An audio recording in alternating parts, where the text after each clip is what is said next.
What's up, guys and gals, and welcome back to the Nerd Castle. Today in the world of indie games, we're going to be taking a look at another $3 game called Run Build Pew that is very much like Vampire Survivors. If it wasn't Vampire Survivors, it was like Battlecruiser Survivors.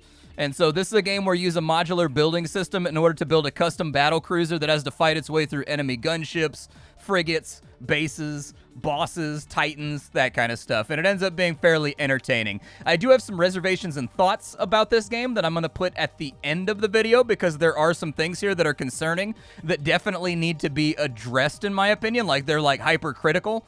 But they're, we're going to play the game normally, and then I'll talk about that at the end. Hopefully somebody will timestamp it for you. If you wanted to get the game for yourself after watching this video, I got the link for you down below in the description. As I said, $3, not too big of a risk there. And then you'll also find a link to my Discord and my Twitch stream. So let's go ahead and start the game on off. One thing to be aware of in this game is that there's no shame in playing on easy. This game is very, very, very hard in the current build as of like mid-July in 2022. So the game, like what they should do is the mission difficulty should be beginner, intermediate, and expert, because you're intended to play the game on easy when you haven't unlocked very many metagame things. So here's where my lab is at right now. I've unlocked a decent amount of stuff, like a reasonable amount of things, but definitely not too much. There are a lot of upgrades in this game. So baseline, there's everything you see here, and then if it has a little lock next to it, it means that you can upgrade it multiple times to get like new benefits and things of that nature. And so anyways, there's a lot of meta stuff to check out here. But let's start the game. There's different play modes. There's survival, which is where every X amount of time a mega battlecruiser is going to jump in and try to murder you. There's endless mode, which is exactly what it says on the tin. There's bounty hunter, which is where you're hunting down ships to kill them before they jump away for as long as possible. There's guardian angel, which is you protecting a escort caravan for as long as possible. There's station hunter, where you're attacking a battle station. There's station protector, which is the exact opposite. And then we've gone back around the horn. So we're going to go ahead and we'll play on easy for right now so that you get a feeling for what that feels like. I have beaten survival mode on easy and normal, and I'm on hard. However, on endless mode, I've been really struggling to get more than like X amount of time on easy. And so I'm guessing my progression is finally ended, and I need to farm up some more meta currency or something. For now, I think we'll play survival mode on normal difficulty. I don't think the game adjusts the amount of meta currency you get based on difficulty, but it absolutely should. Like, you should really get a multiplier for, like, what difficulty you're playing on to kind of accelerate the progress. That's just my thinking about it. I'll talk more in depth about it at the end of the video, but let's get on in here. This is our spaceship. It's a little square. It's got a gun on top of it. We are going to add more squares to this square until we are ridiculously, absurdly overpowered. That's the point of the game. Along the way, we've got, like, 12 minutes to get this done. Every time this meter fills up, it's going to summon a mini-boss that wants to hurt us very, very badly. But we don't have to worry about that for right now. That noise you just heard was the main boss, who we have to kill by the end of the 12 minutes, off to our left. And so we got to keep an eye out for that. We got a drone unlock here. We've already leveled up 5 times. I was harvesting asteroids. Space rocks give you scrap, and those little yellow drones you see on screen right now, go collect it. Enemies that you kill also drop scrap. I'm going to go ahead and get a scrapper hanger right there. I'm going to get a shield generator on the booty of the ship.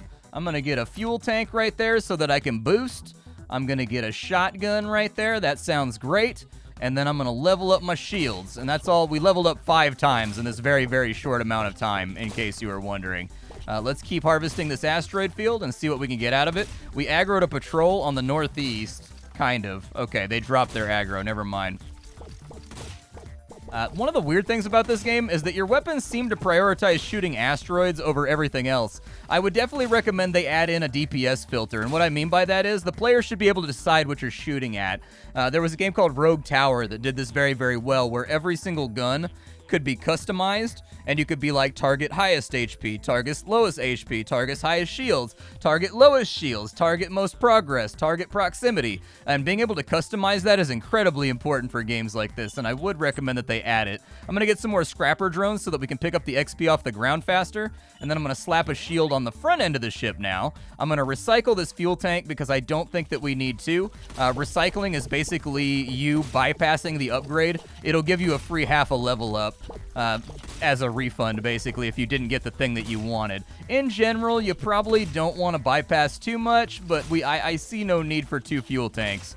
It just feels unnecessary to me. I have all the upgrades for flat cannons and shotguns, so let's go with flat cannons and shotguns for this build, I think. We'll level up our shotguns right there. A cannon is all right. I'll put a cannon on this front end right here. The cannon fires a big torpedo, like 50 millimeter shell or whatever, that does like a giant explosion, basically. Oh, good, more guns.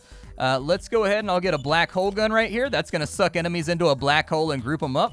I'll get another shotgun right there. If you're wondering why I'm doing this at the moment, it's because I has a strategy. I'm going to get an engineering drone bay. The engineering drones are going to repair any of the interior modules that get damaged. There's a reason I'm building that right now, and that reason is because there are some weapons in this game that penetrate shields and deal damage independently, so it doesn't matter. I need to have those to repair so that we don't end up losing modules, especially if you lose one that's like structurally important so the rest don't all fall off. Like, that's basically a run ender right there. This game really has no way to bounce back because it's so short in duration that they just figure you'll do another run and that's perfectly fine. We've got another shield right here, or we can get a minefield. That'd be kind of cool. I've never played with the mines before, and it doesn't matter because I'm pretty sure once you pick one, you can't go back on it. So we have a mine layer now. I'm going to take another shotgun, and we're going to put her right there. I need to find another asteroid field to suck dry. I'm going to give these rocks the suck because that's what any good self-respecting geologist would do. Give the rocks the suck. There we go. I was kind of hoping we had enough front-end DPS to, like, kill off these little ships, but it's all right. The shotguns are getting done cleaning up the asteroids for right now, so I think it's going to be all right. We've got another drone bay ready to go. I'm going to get another batch of repair drones. I'm going to get another shield generator right about here to protect those. I'm going to recycle that fuel tank because I don't need it. And we're going to need to start tackling, I think, space stations soon to get free level ups. We've got a little bit more scrap coming on in, but let's be mobile and let's move towards that batch of crates to our top left. We can get some free loot up there. We're not quite ready to attack a storage depot yet, but we are about ready to attack like a little crate depot. Let's level up the shotguns one more time. I'm going to replace the central gun on my ship with a flat cannon. I'm going to add another cannon to this little grid over here on the front side of the ship so that we hit a little bit harder. And we're just going to shoot our way through this. I need these boxes over here for free level ups. Hopefully we get something good out of it. We did not get anything really altogether that great out of it. It's kind of a bummer, but I'm not that upset about it. I'm willing to bet that if I can close the gap before the shields go down, I can wipe this place out over here too. Shrapnel chip's going to go right there. What that does is every bullet that's fired out of this grid right here, when it hits the enemy, it's going to cause a shrapnel explosion that deals a bunch of damage, and it's awesome. Let's go ahead and get another mine layer. Sure, why not? Do the mines? Oh, the mines are affected by the shrapnel chip. Okay. Make them shrapnel mines then. Sure, why not? Let's customize. Let's see what we can do over here. I'm not super convinced that I can wipe this base out. I think it's going to partially depend on, like, facing whether or not I can pull that off. We may lose a module or two. We actually did not lose a module or two. We're okay. We're all right. It was close, though. It was a little bit sketchy. Now that we have, I'm going to get one more drone repair bay. And I'm going to recycle you. I'm going to recycle you. And I'm going to add another shield generator to this side, just to toughen it up and kind of harden it as a position. The first mini-boss has arrived. I don't know exactly where he's at. He's on our left is the answer to that question. So I would like to set up kind of away from him if I can manage it. Our flat gun is going to knock out his shields a little bit. I will add another fuel tank, I guess, begrudgingly, so that I can boost away a little bit faster and keep him in an optimal range.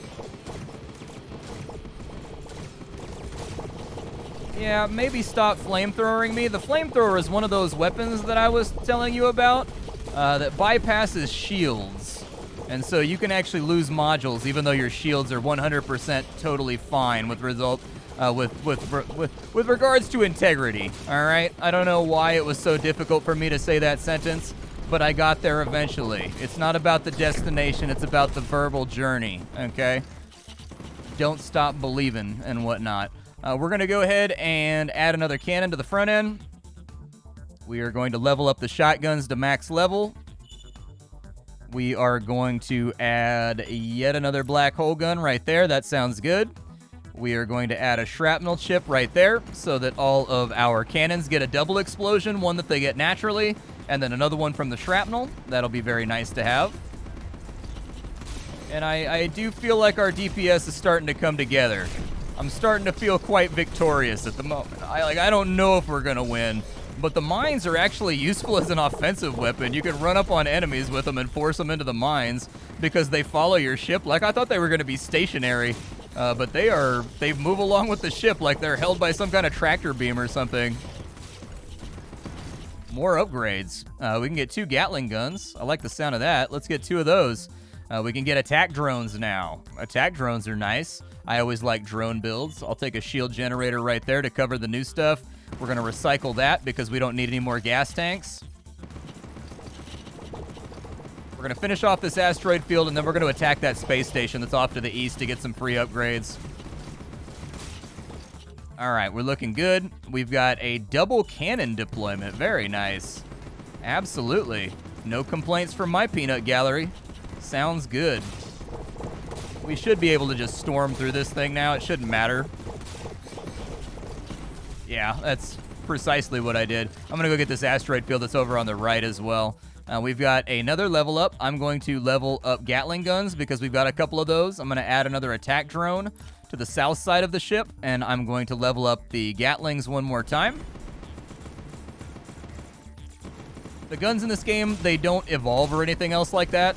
Like, I don't even think they change appearance, in all honesty, as you upgrade them. I'm open to being corrected there. I haven't really paid attention that closely. But it feels like one of those things that if it was happening, I would have noticed it. I do think that the guns should change their appearance as they level up and as you accumulate the upgrades, just to kind of break apart the monotony of the ship and make it look a little bit better. But with games like this, you always have to kind of be careful that you're not setting your expectations too high off of what is effectively a $3 arcade roguelite, you know what I mean?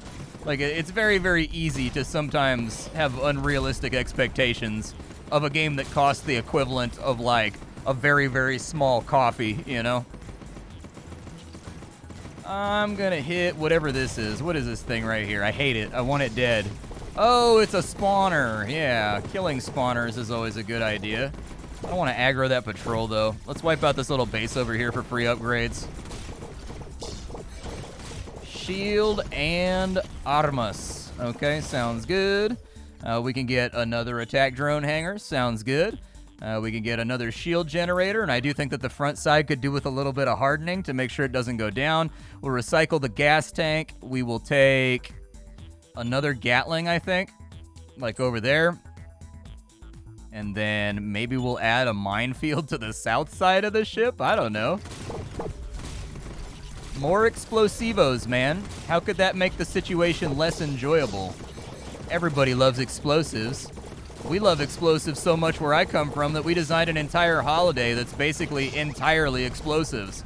Like, there is no other point to the holiday other than blowing stuff up. That's it. The enemy stack is getting a little bit thick right here, and we are going to have to make a stand at one point or another. But I can kind of rotate them around. It's a little bit odd that you're not able to rotate your platform in this game. I actually really, really wish that there were, like, rotational controls. Like, I feel like that would really add to the strategy of the game. I need this spawner to go away. This spawner is being super annoying and adding way more enemies to the patrols than there need to be. All right, so the spawner's down. We're basically, like, two-tapping most of these ships over here. We do have a few more gun deployments that are awaiting our input. I think a shotgun or two on this side of the ship would be a magnificent acquisition. That's what I think. We'll add another level 3 Gatling gun right there. Just kind of ramp up the damage a little bit. We've got another enemy. Oh, he's knocking out my shields, dude. He's got to go. This guy's got to go, like, right now. Yeah, I was going to say, he brought a lot against us. One cool thing about this game is that on different difficulties, you do get different enemy spawns. So there are certain designs of ships that will never show up on easy mode. But while you're playing on normal, they do show up. And the same thing goes for ships that show up on hard mode. It's one of those very, very interesting things that I've noticed about the game. We may lose some parts right here. It would be unfortunate if we do. It looks like they disabled my shield somehow, probably with an EMP gun. I'm just going to add a bunch of Gatling guns to that side to kind of even out the offense. I need to swap on this guy basically like so. There we go. If I'm going to save my ship parts. Careful maneuvering and positioning is important in this game. That's actually one of my favorite parts of the game, is that, like, maneuvering matters and is rewarded. Like, you should always be aware of what side of your ship is the most defended and what side is the most shielded and so on and so forth. It does make your life easier. We are going to have to kill this guy, though. Wipe him out. Yeah, it's the EMP guns that got us. They're disabling our shields, which is... Oh, there's the boss! Hold on. I don't want to fight the boss yet. Nope. I'm not ready for the boss fight yet. I still need a few more. I gotta get a few more things from the store, and I've gotta talk to my estate manager, and I gotta update my will. I'm not ready for this yet. I'm not ready. Shrapnel chip right there. Make the shields a little bit beefier and thicker before the boss arrives. We got 2 more gun deployments, which is beautiful. We'll go shotgun, and we'll go Gatling right there. I think we are... Oh, boy. There's a lot of them. Okay, so the southern wave, I think, needs to go before we square off with the boss. That would be my estimate of, like, our priorities right now, basically. We can outrun the boss a little bit, which is a nice feature. Can I hit the boss from here with anything? I can hit the boss, but he can also hit me.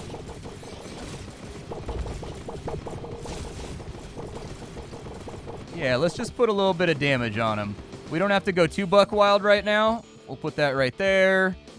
And I'm going to put in another shield generator on this west side because that's where we're going to get hit really, really hard from. Oof, and that's assuming we don't run into flotillas on our east either, which we absolutely are running into flotillas on the east side. Okay, let me get a little bit of a gap. His damage is going to stay. It's not going to go anywhere. It's not like he's fixing himself or anything. So we can sort of hit and run for a little while. I'm going to put... Oh, no, I clicked the wrong thing. I wanted to put down another shield. I'm going to recycle you. There's one part off the boss right there. Let's go ahead and back it up real quick. Back it up, back it up, back it up. There we go. Keep him at arm's length and close. Get him with the shotguns. Hit him with everything. Yep, fire everything. Our shields are down, but if we kill him, it's over. We win. So I would rather say that the enemy's gate is down right now and go for that big W. And there we go. That's our victory. And so we've won the game on normal difficulty. If that looked easy after I said that the game was very, very hard, that's because I've unlocked a lot of stuff. So you gotta unlock things in this game before you're gonna have any level of success. We can open up the lab. We can do some upgrades. I think what I would like to do with my 125 scrap is I would like to... Let's finish off the Gatling guns. Those are now researched. And I think I would like to put a little bit into...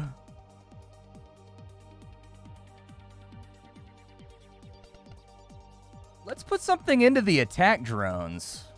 Because I do take the attack drones a lot.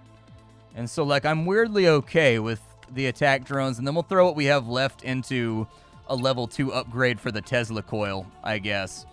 There we go. And then we can jump on into one of these other modes, like survival or bounty hunter or whatever, so you can see what that looks like. So now that we've seen some gameplay, I think we're kind of getting towards the end of the video. So I'm going to talk about my overall feelings with RBP. That's what I'm calling it. I'm calling it RBP. I'm going to talk about my feelings with the game after about 8 or 10 hours of play.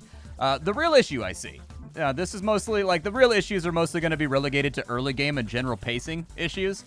There's weapon balance stuff and whatnot that could be sorted out. Like, I definitely feel like some weapons are far worse than others and could be either nerfed or buffed to be brought up to par, but mostly the gameplay's fine, and you'll figure out what stuff works on your own. And honestly, anything that the enemy uses, you can also use once you unlock it, so if it's powerful, feel free to dish it out just like the AI does. The real thing here that I've noticed is that the early game takes a little bit too long to unfold in RBP. My general rule of thumb for roguelites is that for the first hour or so of gameplay in roguelites, the player should really be unlocking something each run, no matter how small. After that, that's when you start to turn the screws a little bit and force them to play better for the higher tier upgrades and payouts and swag and that kind of stuff. You give them like a little bit of dopamine at the beginning to get them hooked, and then once they've got those upgrades and they're feeling the game, you expect higher level meta play from them to get like the further and further on in stuff. At the beginning of RBP on a fresh account, you really only have access to the Gatling gun, and unupgraded, it kind of sucks. This is important because it's going to hard gate how far into the game you can get, even on easy difficulty, which in turn gates the amount of scrap you can earn to like small 5 to 10 amounts. What this means is that it'll take you 20 or 30 minutes or so to unlock like a gun or like a shield. And so what I found is that it was actually far more efficient for me to basically spawn into the game and suicide in about 10 seconds to get the minimum 5 scrap payout. And I did that for about 30 minutes straight until I had enough scrap to buy all the tier 1 guns and a shield. And at that point, the game opened up and was fully playable and was super fun as normal, and I really, really enjoyed it. In fact, I played it a bunch in my free time. But you really don't want to be in a situation with regards to pacing where players are doing stuff like I did, because it's far more optimal to progress to what you want to get than playing normally. You want to reward normal play over stuff like that, and that's where my little first hour to 2 hour rule kind of comes in. I'd recommend you start the game out, like they should change this, I think. The player should start the game with the Gatling gun, the cannon, and the shotgun. That way it eases up a little bit on the early game drudgery. Like, you have enough guns right there to actually like play well and get like a little bit further on in. Like, you're definitely not gonna win with that loadout, but you can definitely like beat the first mini boss and so on, and like get to the point where you're getting like maybe like a 30 or 40 scrap payout, so that you're getting, you know, one unlock a run until you get the stuff that really matters for the difficulty gating. Progression wise, there's a lot of stuff to unlock here for a $3 game. Like, there's a lot of things to unlock. I do have my reservations about some of the unlocks. There are 1 or 2 that I feel like should just like be baseline functionality that the game does. But that's kind of like a personal opinion, so I'm not gonna like harp on it too much. Despite the quirks, like, if you can get through the first hour of RBP and unlock a couple of things, it opens up, and it's a really, really good $3 title, and it's a lot of fun, and I enjoyed it tremendously. It's just that first hour or so that for me personally was a little bit hairy. Definitely feeling as though I was progression gated until I grabbed certain things. But like, to get those certain things, I couldn't really earn enough scrap to do it with the default loadout they start you with. And so that was just really my one major thought. Other than that, it's a really, really cool game once you've got stuff unlocked. It's really enjoyable. So my name is Splattercat. I sift through the pile to find what's worthwhile in the world of indie games every single day so that you don't have to. Today up on the chopping block, we had Run Build Pew. Tomorrow we will have something else. Thank you for hanging out with me for a little while. Hopefully this video helps you out, and I'll see y'all tomorrow. Thanks for being here. Bye.